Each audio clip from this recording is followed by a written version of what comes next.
So today what we're going to talk about is this idea of why we take things so personally in the veterinary profession. And it's really kind of a big deal because it puts us in a situation where we are personally impacted by everything else that goes on. And it's because we're taking it so personally. Okay, this cat, do you see this? Like, he wants my coffee. He can't have it. But I can have it. Okay, so why do we take things so personally? So when I say things, I think it's important for us to know which things that I'm talking about. So, and for us to consider that as well, that when we take things personally, we want to really kind of dive into that and figure out what is exactly going on. Are we taking it personally, something that somebody says about us? Are we taking personally a way that a case turns out?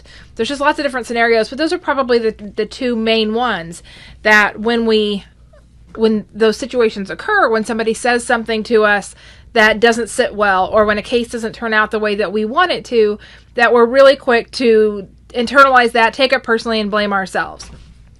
And so that's kind of the first place to start. So whenever you're kind of going through your day and all of a sudden you realize that you are feeling pretty crummy about something, one thing that's really helpful is just to ask yourself, what's going on? Like, what am I thinking about right now? Because oftentimes we'll feel that kind of either dread, or we'll just feel kind of stressed out, or we'll have our feelings hurt, and we'll be angry about something somebody said or something somebody did, or the outcome of a case, and we don't really know why. Like, all of a sudden we're just kind of angry, or we're frustrated, or we're embarrassed, or we're mortified, or whatever. We are feeling defensive. So whenever we start to feel those things, it's a really good idea to ask yourself, like, what's happening right now? Where is this coming from? And now you may not always have an answer. But the reason I think it's really valuable to go ahead and kind of run through that exercise and ask yourself that question is because it's going to give you a lot of information as to whether or not kind of the burden you've taken on yourself by taking something so personally, by reacting to it, is really even worth your time and your effort. And 99.9% of the time, it's not. I'll just give you a little spoiler there. So let's talk about, like, an example. Let's talk about a case outcome as an example here. If I can keep the cat from knocking stuff over. Alrighty. So, case outcomes. Now, you guys have heard me say before, like, case outcomes are really completely out of your control. And even though you've heard me say that, it doesn't necessarily make them easier to deal with. And this would be Beamer right here. He just feels like he needs to be involved today, so be it. So let's say you had a case that you treated. I mean, we need to kind of come up with an exact scenario. So what do we want to pick? Let's pick Mrs. Smith and Fluffy because that's who we always pick. And let's say that Fluffy is a diabetic dog, like a dog that you just diagnosed with diabetes. So Fluffy comes in, she's sick, and you diagnosed Fluffy with diabetes, and you started on a pretty standard treatment protocol. And then Fluffy comes back, a week later, to see how things are going, check blood glucose, that kind of stuff, check urine, basically get a progress report, and Fluffy is no better at all. Like, has not responded to your treatment plan whatsoever. So in that moment, a lot of us tend to feel bad. And we feel bad because we feel bad probably for a lot of reasons, but if we dig down to why we're feeling bad in that moment, we're likely feeling bad because we're telling ourselves a story that Fluffy's not better, that she didn't respond to treatment because you did something wrong. And so it's a self-judging thing. So when we take that personally, when we prescribe a treatment plan and the patient doesn't respond the way that we anticipate that it will, somehow in our minds, that tells us that we've done something wrong, that we've made a wrong choice, we've picked the wrong medication, that we're a bad vet, and it doesn't feel very good at all. So immediately when those outcomes occur, there's feelings that we have, emotions that we have associated with that, and they're usually things like just, it could be a shame, it could be embarrassment, it could be just being freaked out, anxiety, stress, fear that you did something wrong. I think fear is probably the biggest one there.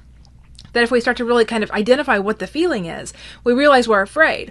Well, what are we afraid of? All that's actually happened is that an animal came in, you diagnosed it with diabetes, you put it on a treatment plan, and now it's come back for a recheck, and it's not better. Like, it's still it's nowhere closer to being under control for diabetes than it was before.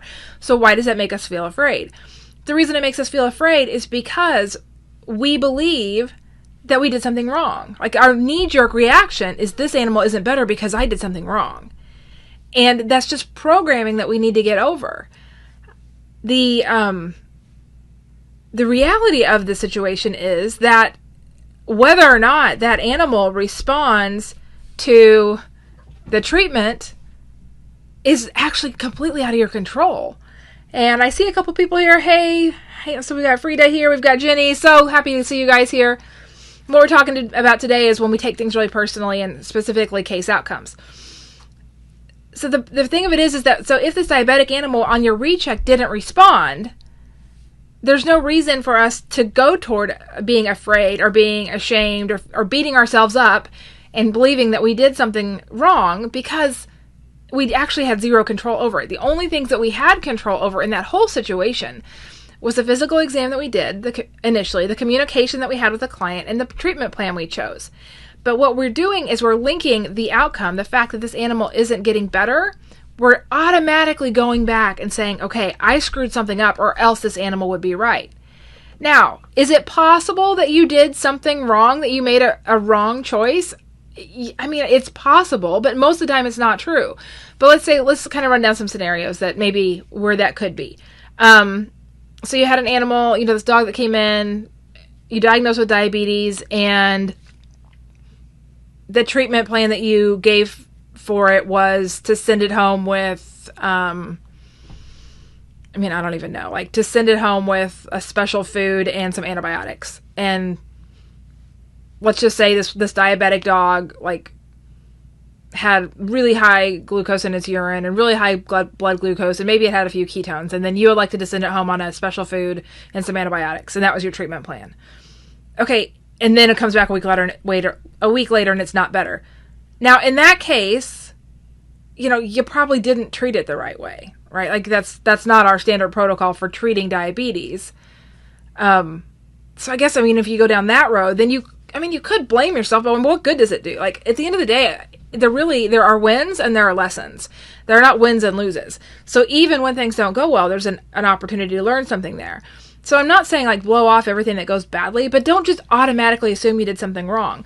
Always, whenever you have a poor case outcome, always use it as an opportunity to learn something new. Take a look at the way that you did manage the case. Were there any opportunities to do things differently? And if you open up, you find an area to do something differently, then that's a lesson for next time. That's not a reason to beat yourself up. Now, if you totally screw something up, like just flat out, just messed it up completely. Like, here's this animal that comes in with all the classic signs and symptoms and diagnostic testing that supports diabetes, and you diagnose it instead with, like, thyroid disease and put it on thyroid supplement. That would be like a total screw up, right? That would be like diagnosing the wrong disease, treating with the wrong medication. If that happens, guess what? We have insurance for that. Like, we have liability/malpractice insurance for human error. So in the cases where something goes wrong, either make completely the wrong diagnosis, or, maybe it's a surgery and there's a medical mistake or something like that, like, you have insurance for that. And so there actually is protection in place already to cover when your humanness shows, right? When your superpowers aren't working and you're a little human and you just make a mistake. So there's protection in place for that. But in these other cases, they're not situations where you're looking at malpractice, right? You're just, the cases didn't turn out the way you wanted them to, the way you expected them to. And in those cases, emotionally, we're reacting the same way. We get freaked out, we get afraid, and we turn and start blaming ourselves that the animals didn't get better because of something that we did or something that we didn't do.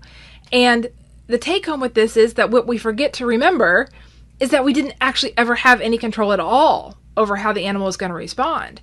You don't have that superpower. All you have the ability to do is do a very good physical exam, create a treatment plan, communicate well with the owner, and then from there, it's kind of out of your hands. Like, most of the treatment even is out of your hands, because a lot of the times it's in the hands of the owner.